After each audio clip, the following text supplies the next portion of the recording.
أحسن قولا ممن دعا إلى الله أحسن قولا ممن دعا إلى الله.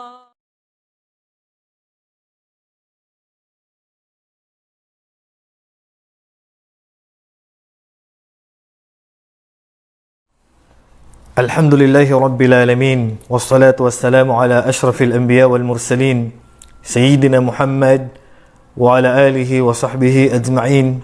أما بعد، السلام عليكم ورحمة الله وبركاته. Ang lahat ng papuri ay ukol lamang sa ating nag-iisang Diyos na karapat-dapat sambahin, ang Allah subhanahu wa ta'ala, at sumakan niya sa kanyang huling sugo at propeta na si Muhammad, ang kapayapaan at ang pagpapala. Ngayon ay magbabahagi na naman tayo ng isang mga karagdagang kaalaman mula sa hadith ng propeta sallallahu alaihi wasallam, at ngayon ay aking ibabahagi ang isa sa mga nilalaman ng paraiso na nabanggit sa atin ng propeta sallallahu alaihi wasallam. At isa dito ang tinatawag na market o ang palengke. So sa paraiso, mga kapatid, sa pananampalatayang Islam ay mayroon ditong palengke. May market dito para sa mga tao ng paraiso. So ano nga ba yung palengke na ito? Dito ba ay magkakaroon ng tindahan? Magkakaroon ba ng magbibinta at bibili? Gaya ng alam natin dito sa mundo. So ating alamin kung ganun ba yung market o ang palengke sa paraiso. Ito ay hadith na rawahu Muslim. Ibig sabihin yung hadith na ito ay malakas. Naisalaysay ni Anas bin Malik radiyallahu anhu. Naisalaysay ni Anas bin Malik, kalugdan nawa siya ng Allah, anna Rasulullah sallallahu alaihi wasallam qala, ang propeta sallallahu alaihi wasallam ay kanyang sinabi, inna fil jannati lasuqan, katotohanan na sa paraiso ay mayroon ditong palengke.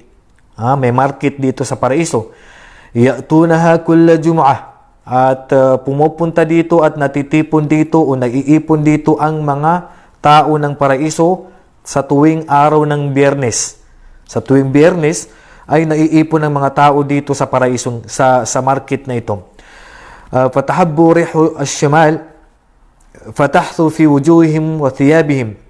At may lalabas na hangin mula sa hilagang bahagi. Lalabas yung hangin at dadampi sa kanilang mga mukha at sa kanilang mga damit. Yung hangin na ito ay lalabas mula sa hilagang bahagi at didikit sa kanilang mga mukha yung hangin na ito at sa kanilang mga kasuutan. Ano ang magiging resulta na dala ng hangin na ito? Fayazdaduna husnan wa jamalan. At mas lalong madadagdagan ang kanilang kagwapuhan. Wa jamalan. So ibig sabihin, babae man o lalaki ay madadagdagan ang kanilang kagwapuhan at kagandahan kapag sila ay tinamaan o nadampi ng hangin na ito.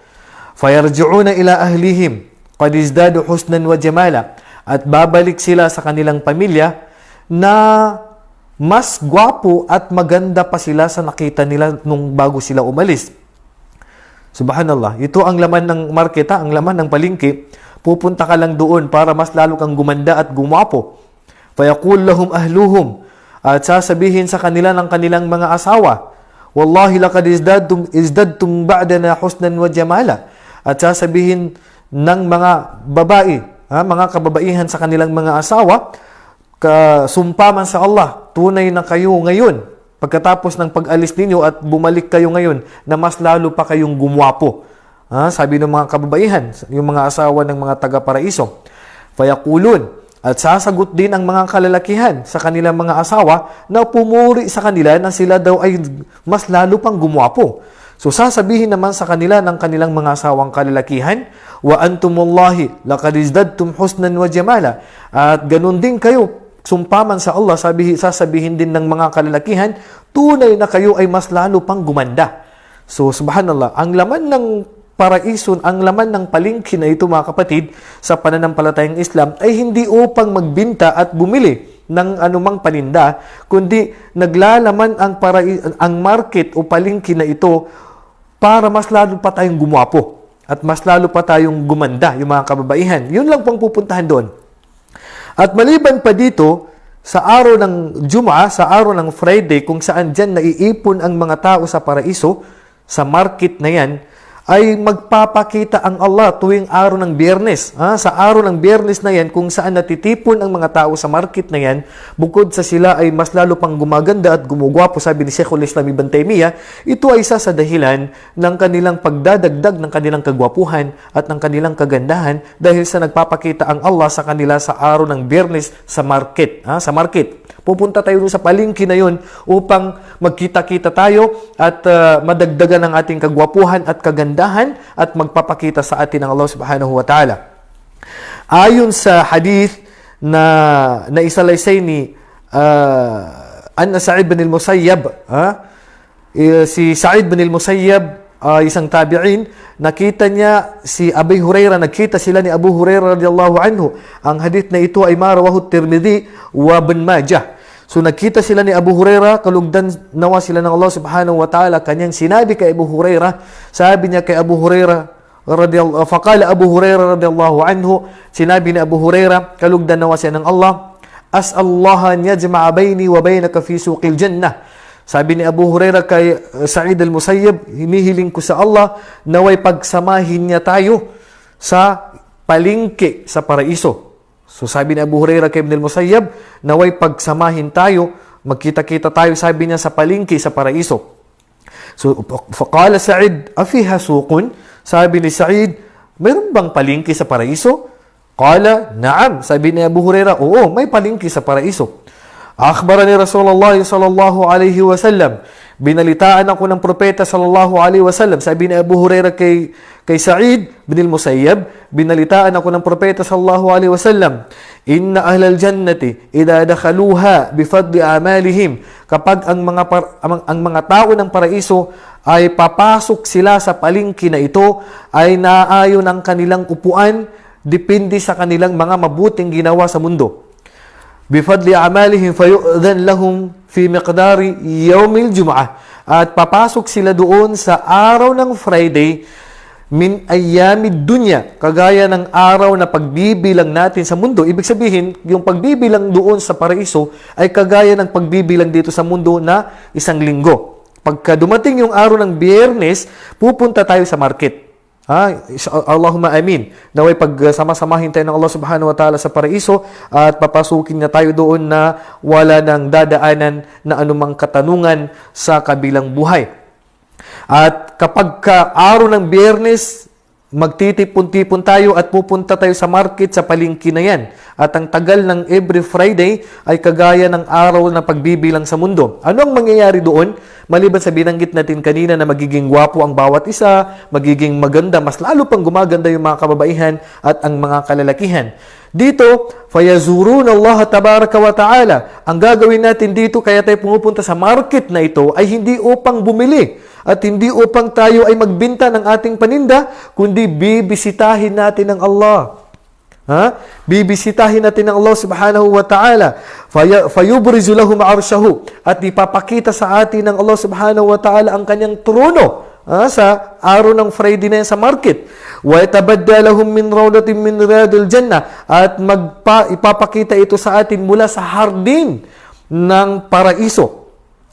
Fayuda'u lahum manabir min nur, at bawat isa sa atin ay may kanya-kanyang upuan na ayon sa kanyang mabuting ginawa sa mundo. At take note, wala pong inggit ang bawat isa sa atin. Mayroon sa atin ang kanyang upuan ay mula sa liwanag. Fayuda' lahum manabir min nur. Mayroon sa atin na magkakaroon ng upuan na ang kanyang upuan ay liwanag. Wa manabir min misk, at mayroon ang kanyang upuan ay pabango, na pinakamabangong pabango. Yun ang kanyang upuan. Wa manabir min zabrajad, at mayroon sa kanila na ang kanyang upuan ay aquamarine. Isa ito sa mga mamahaling bato. Yun ang upuan niya. Wa manabir min yaqut, at mayroon din sa kanila na ang kanyang upuan ay manabir min yaqut ay mula sa tinatawag nilang sapphire. Isa rin sa mga mamahaling bato. Wa manabir min dhahab, at mayroon din sa kanila na ang kanyang upuan ay ginto. Wa manabir min fidda, at mayroon din sa kanila na ang kanyang upuan ay silver. Wa yajlisu adnahum wa ma fihim daniyun ala qusbanil misk wal kafur, at mayroon sa kanila na pinakamababa ang kanyang upuan ay mula sa inipon ng hangin na alikabok at yung alikabok na yan ay mabango, na pinakamabangong pabango. Yun ang may pinakamababang antas na mauupuan sa araw na yan sa market. Ma yarawna anna ashabal kursi bi afdala minhum majlisan, at walang anuman mangyayaring inggit sa araw na yan. Yung kanyang upuan ay inipon lamang na para bang alikabok. Para bang buhangin na inipon sa kanya na yun ang kanyang upuan, pinakamababang antas ng upuan yun. Mayroong sabi ko nga kanina, may upuan gawa sa ginto, gawa sa perlas, gawa sa sapphire, gawa sa aquamarine, gawa sa liwanag, gawa sa silver, gawa sa pinag-inipon na buhangin na pinakamabangong pabango, doon siya uupo, pinakamababang antas ng tao na nakagawa ng kabutihan sa mundo. Wala pong inggit ang bawat isa dyan. Hindi maiinggit yung nakaupo sa ginto at kakainggitan niya yung nakaupo sa liwanag. Hindi rin maiinggit yung nakaupo sa silver at kaiinggitan yung nakaupo sa ginto. Wala na pong inggit sa araw na yan. At ang Allah subhanahu wa ta'ala ay magpapakita sa atin sa araw ng Biyernes. Sa tuwing Biyernes, ito po ang nabanggit na katibayan. Sa araw ng Biyernes, nagpapakita sa atin ng Allah subhanahu wa ta'ala, at pagkatapos natin siyang makita, ay mas lalo tayong gumugwapo at yung mga kababaihan ay mas lalong gumaganda. Kaya pag bumalik na sila sa kanilang pamilya, ay sasabihin nila, "Oh, ang gwapo mo na, mister." At sasabihin naman ni Mrs., "Bagkus ikaw." Sabi naman ni Mr. sa kanyang asawa, "Bagkus ikaw, mas maganda ka na nung kanina, mas maganda ka pa ngayon kaysa una."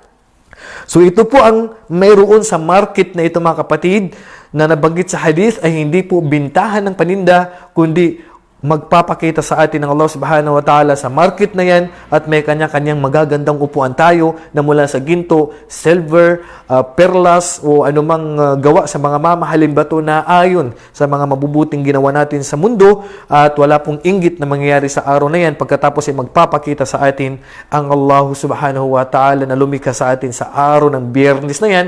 Ibig sabihin ng nabanggit sa hadith ay tuwing Biyernes ay pupunta tayo sa market upang makita natin ang Allah subhanahu wa ta'ala, at magpapakita siya sa atin, at kanya ring ipapakita ang kanyang trono sa araw na yan. Kaya hilingin natin sa Allah subhanahu wa ta'ala na way magkita-kita tayo sa palengke na ito, at maipon tayo dito, at sabay-sabay tayong titingin sa mukha ng Allah subhanahu wa ta'ala.